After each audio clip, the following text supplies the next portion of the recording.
आज के वीडियो में ओवरी कैंसर अथवा ओवेरियन कैंसर के अंतर्गत ओवेरियन कैंसर क्या होता है, ओवेरियन कैंसर के कारण कौन कौन से होते हैं, इसके लक्षण कौन कौन से दिखते हैं, ओवेरियन कैंसर की रोकथाम कैसे करें, यानी बचाव क्या क्या होते हैं, ओवेरियन कैंसर की स्टेजेस कौन कौन सी हैं और ओवेरियन कैंसर का इलाज कैसे किया जाता है, इन सब चीज़ों को एक एक करके समझाएंगे।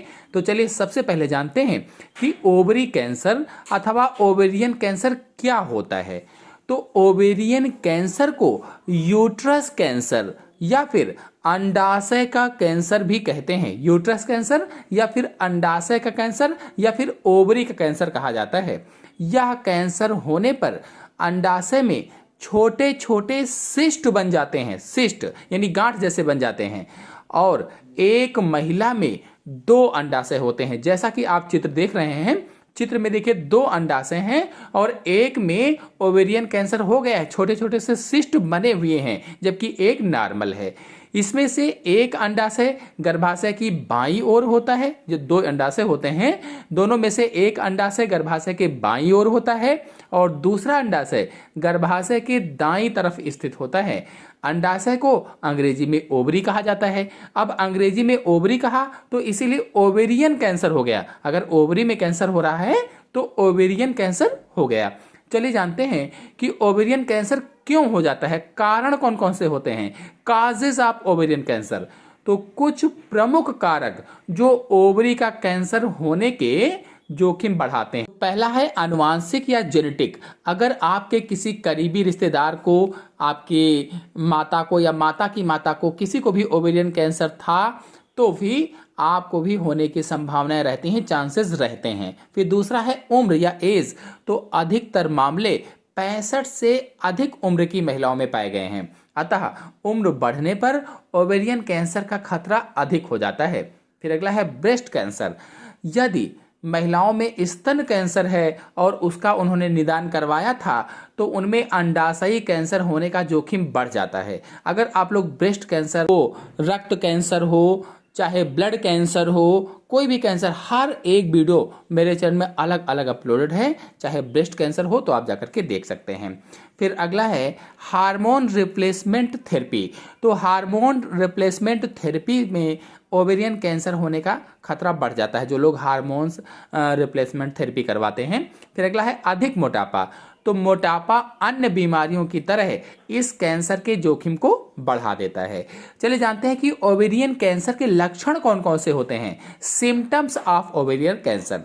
तो ओवेरियन कैंसर से पीड़ित महिला खुद में कुछ लक्षणों को अनुभव कर सकती है, जिसमें से कुछ प्रमुख रूप से हैं। पहला है योनि से या वेजिना से सामान्य या असामान्य ब्लीडिंग होना, खासकर अगर आपको मेनिपोज हो चुका है तो।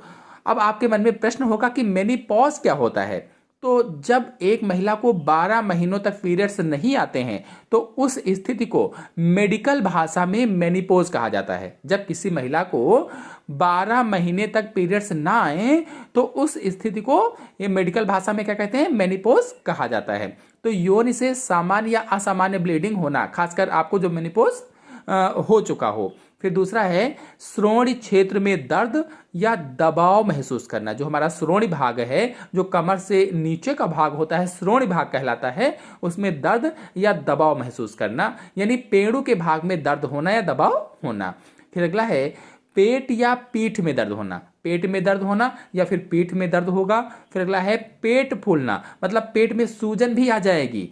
फिर अगला है पेट भरा हुआ महसूस होना, यानी खाने में परेशानी महसूस होना, मतलब आप कुछ भी खाने को आपका मन नहीं करेगा, लगेगा कि हाँ पेट भरा भरा सा है। फिर अगला है बार बार पेशाब करने की इच्छा महसूस करना, आपको लगेगा कि बार बार पेशाब हो रहा, बार बार पेशाब करने की इच्छा होगी। फिर अगला है मासिक धर्म में अनियमितता, यानी जो MC आ रही है, जो आर्तो चक्र आ रहा है, मासिक धर्म आ रहा है, उस पर अनियमितता हो जाएगी, समय से नहीं आएगा, कभी जल्दी आ जाएगा, कभी देर से आएगा।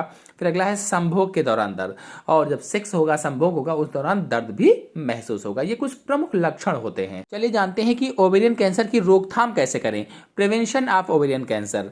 तो पहला है नियमित रूप से रक्त कैल्शियम दर की जांच कराते रहें, रक्त में कैल्शियम दर कितना है इस चीज की जांच करवाते रहें।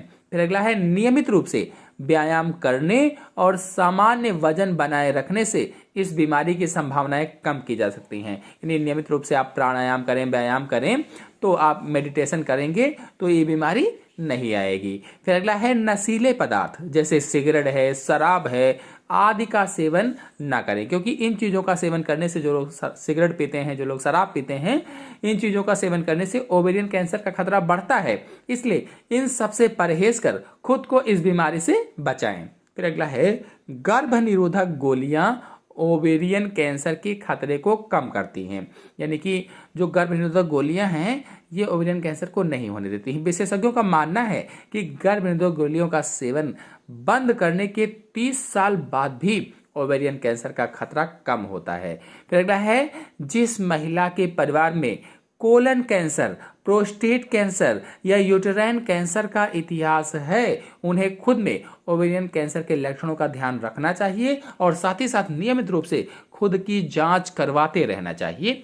चलिए जानते हैं कि ओवेरियन कैंसर के चरण कौन कौन से होते हैं, स्टेजेस ऑफ ओवेरियन कैंसर कौन कौन से हैं।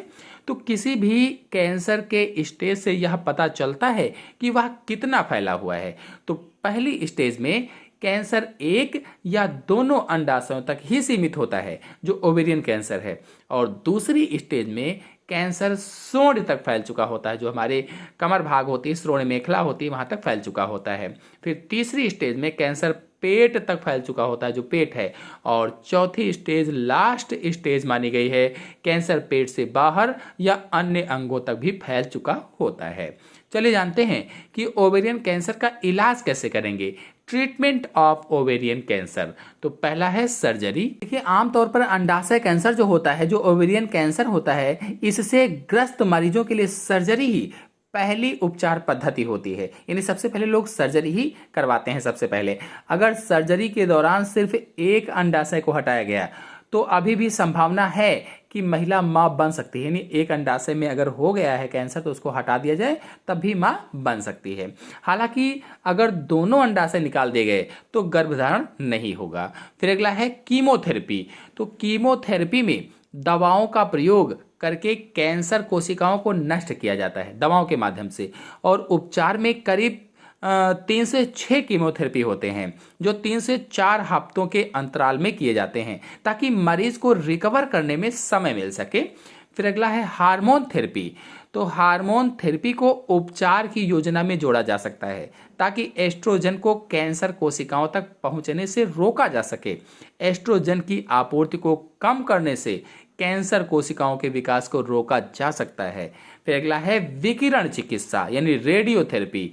अंडाशय के कैंसर के उपचार में यह प्रक्रिया कम प्रभावशाली मानी गई है। इसका प्रयोग तब किया जाता है जब प्रजनन प्रणाली में कैंसर होने के संकेत मिलें या फिर अग्रिम कैंसर के लक्षणों का उपचार करना हो तब। तो कुल मिलाकर के सर्जरी, कीमोथेरेपी, हार्मोन थेरेपी और विकिरण चिकित्सा के माध्यम से ओवेरियन कैंसर का इलाज किया जाता है, ट्रीटमेंट किया जाता है। आशा है आप सभी लोगों को वीडियो पसंद आया होगा।